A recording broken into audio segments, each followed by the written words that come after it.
The Blue Steve is here, and he is on the ultimate quest to rule the entire ocean. This is his story. It all begins long ago, on just an ordinary summer morning, over a calm, beautiful, and empty beach. Everything was going well in the world, as the sun was shining, the fish were swimming, and the trees were growing. Everything was great. Until when all of a sudden, the sky began to crack open and glitch out. This was wrong. Oh, wrong. The sky is never meant to do that. So, what was happening here? No one knew. And so, because of that, many began to believe that this was it. This was going to be the end of all life as we know it on the overworld. Everyone was going to die. But thankfully, that didn't happen, as just a few seconds later, a strange Steve fell down from that crack in the sky, and then the crack just disappeared. But that Steve, the one who was falling, he just didn't look right, as he was partially transparent and was asleep. And so for him, this was bad, very bad in fact, as he was rapidly falling down to the overworld. And so if he didn't wake up very soon, he was going to die on impact. And well, he just didn't wake up. And so he continued to plummet downwards, getting closer and closer and closer to the ground until he slammed right into the water and was suddenly awoken. He was also at that moment became fully opaque and aware. And so he was safe now. Right?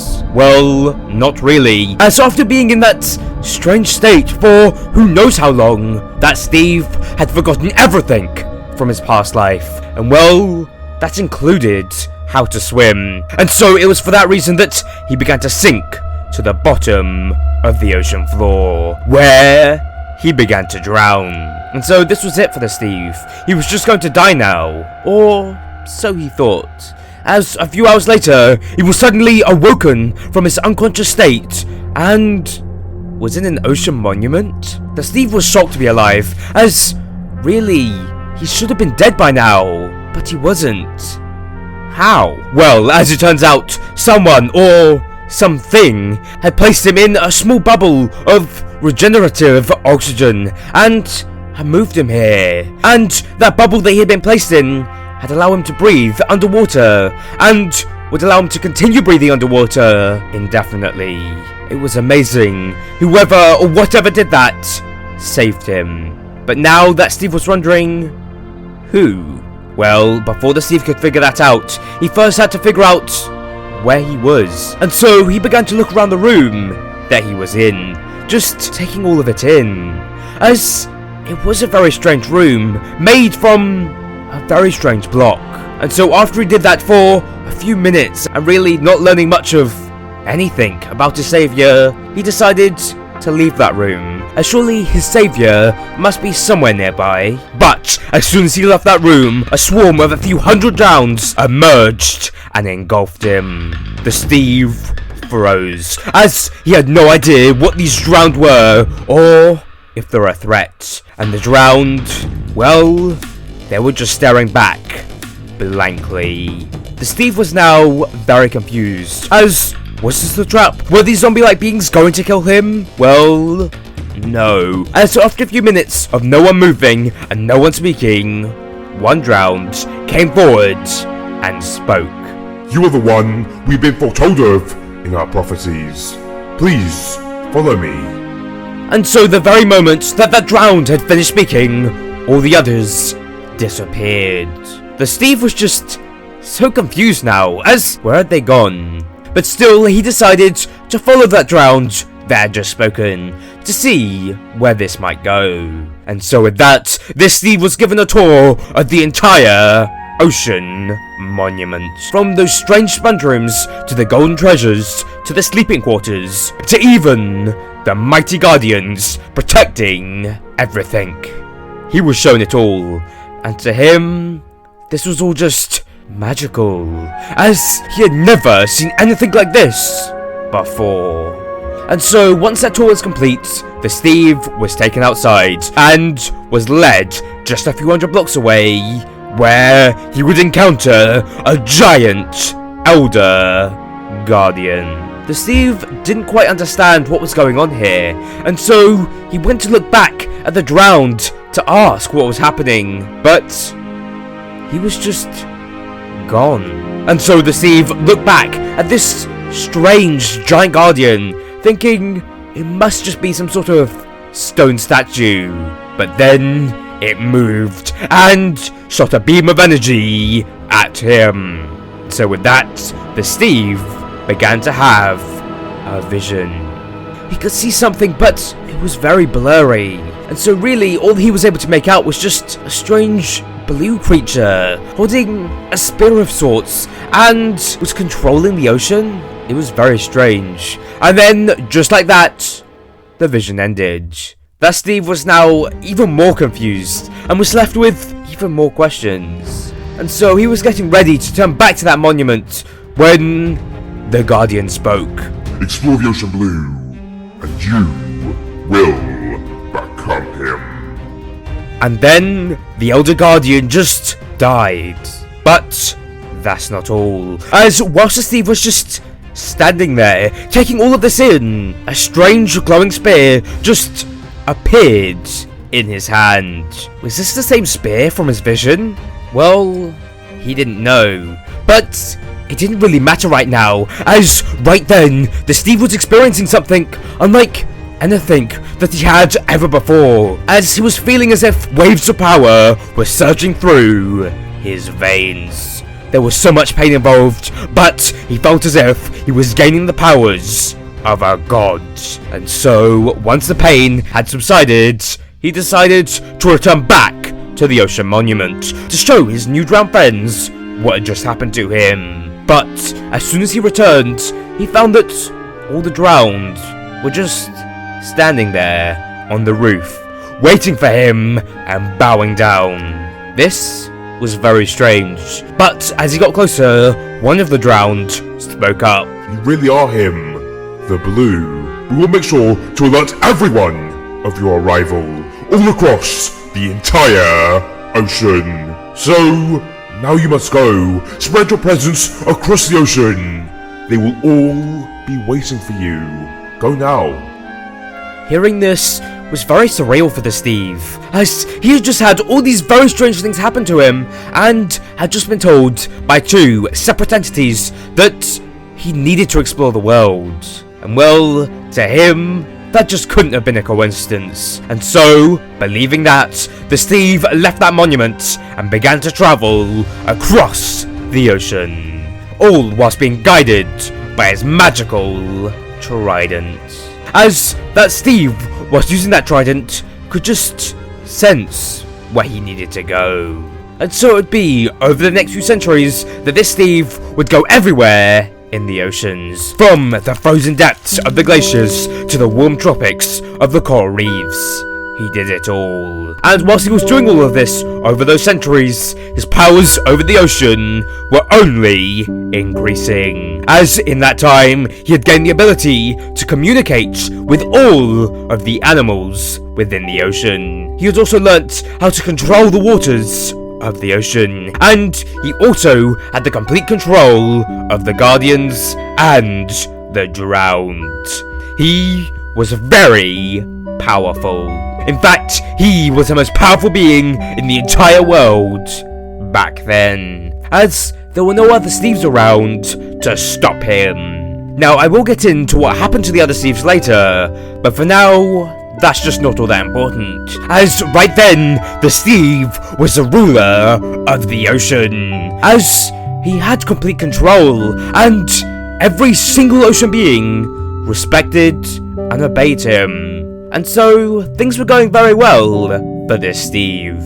But soon, things were going to change, as it would be on one rainy night, when the Steve was just swimming along the ocean bed, just happy to be there, that he spotted something in the distance. It was glowing and blue.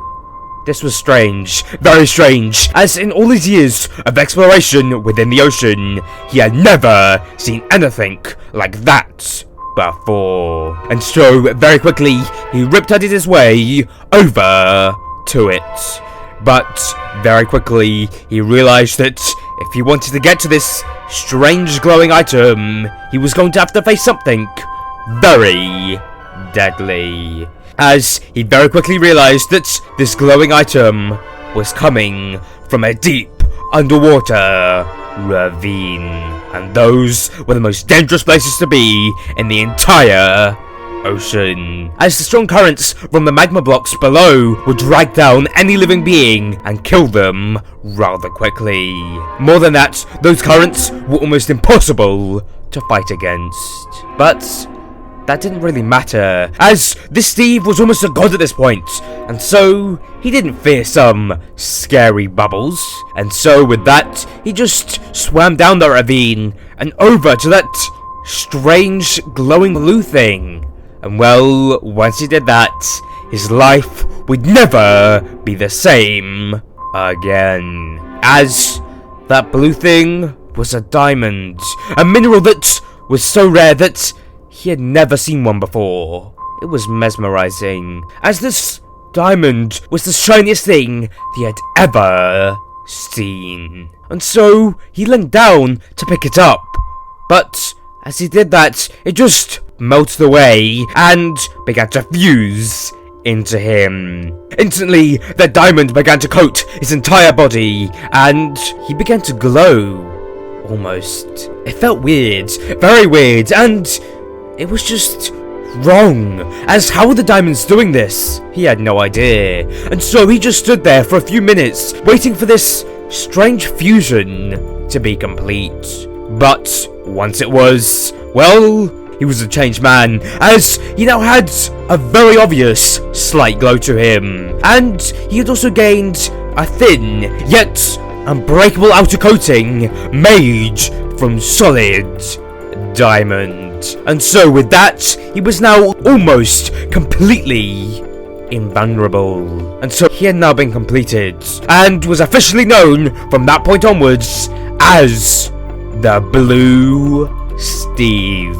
And really, as a Blue Steve, he was just a god. As after all, he was now invulnerable. He had the ultimate powers over the oceans, could command an army of drowned and guardians, and was the strongest being in the entire world, if not the entire universe. And so, there was no one that could stop him. Well, not yet. And so it'd be over the coming centuries that the Blue Steve would rule over the ocean. And he would actually be a very good leader, as he always kept the oceans calm enough, but at the same time with enough movement in the water that all the plants could get all the nutrients that they would ever need. And so that meant that all the plants were able to grow more than they ever could have in the past. And the animals of the oceans, well, they were doing better than ever before as well, as now they just had so much more food. And so everyone was happy,